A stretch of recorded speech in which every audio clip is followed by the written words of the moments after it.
Hey everybody, Mike O'Brien. Welcome to the first week of January, and what a crazy start of the new year it's been. From our wildland fires out in Colorado, and the delays that we saw across, the East Coast, Virginia specifically made a lot of news attention. There's no doubt our responders have been very busy responding to the needs of the community.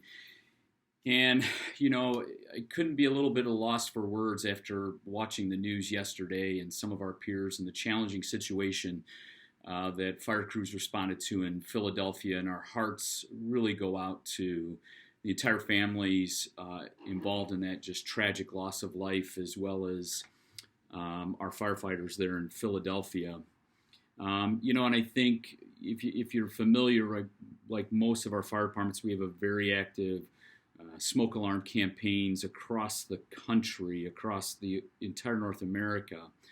And just what a tragic loss. And I hope it takes maybe a refocus for all of us to really keep working on that advocacy of fire safety in our communities. So, as we continue kind of through the news, there's no doubt, I think, that COVID is just drastically affecting us here in this current wave.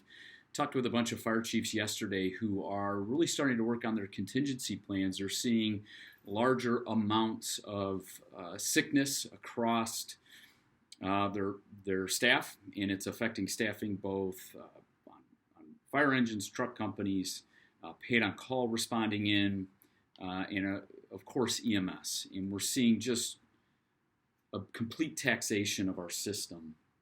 And so we hope you take time and start reviewing some of your contingency plans with your command staff, that you have that preparation, that we're reminding staff that when they're not feeling well, they really need to stay home, and just really starting to get that focus, because up here in Michigan, we're seeing record days just like much of the country are. Yesterday the IFC, along with the safety and health section, released an emergency stand down from January 9th into the 15th. They've included some resources to really help our fire departments, get through some of the COVID struggles, especially as we start to go into this wave. There's no doubt that I think continuing to make sure PPE and cleaning, I think our staffs are doing just tremendous job in that arena. But how do we continue to support them, not only with the physical needs, but the emotional needs? It is absolutely crazy what some of the things our staff are responding to. And so how do we as leaders continue to support, listen, both within the IFC as well as just here at home, right? Just knowing that the struggles are real, that schools are considering remote, or maybe they're not in that stress and demand that just continually goes back. So I encourage you really just to take time, get your command staff together, challenge them, and your leadership in general. And how do we get through this next wave? Because the fire service has done tremendous things here with COVID. Kind of maybe I'll put the link in the video here for the COVID resources and in the blast that just came out from the IFC. Don't forget, we got regular business that's going on. AFG grant submittals are due January 21st. And for those of you in the code world, people working on what's called the International Code Council Group B codes are due January 10th, which is affecting residential code, existing building code, some of the things that a lot of our fire service really deals with to keep our staff safe and our community safe.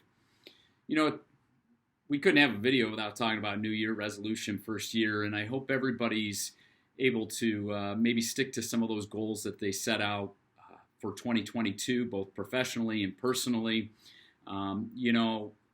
I can't really look at what 2022 is going to bring without looking back. We saw over a 20% increase in our run volume, and I'm so proud of our staff here at Brighton for being able to really rise and meet the demands that our community is seeing, and I think so many of us are seeing those. So, we're prepping for our annual year-end report, which is presented at our February board meeting to our board. So, we're working through some of reviewing, adjusting, recapping, and seeing what's going forward. We're always excited, too, because our awards ceremony is at the end of this month, and what a great time to highlight just some of the great stuff that our staff does. And hey, if you know me, I love fitness, and it really has been something that's helped me both professionally and personally, is having a pretty regimented workout routine, nutrition. And I've had a lot of phone calls with a lot of fire chiefs here recently about, hey, what do I do? And my first advice always is find something consistently that you can do and cut the sugar out, right? So if walking's your jam, go for a walk. Maybe change it up once in a while. Get a backpack, put some weight in it, go for a walk. And maybe work out with your crews. I have found great success and opportunities when I work out with the academy, work out with our on-duty crews. Really a neat way to start to find out what's going on in the organization. But, there's so many things going on. I just wanted to take a second just to highlight just some of the big things happening across the country, and just really encourage you to keep leading, keep charging the way. Because the fire service, our firefighters, our company officers need the leadership right now. This is a tough environment.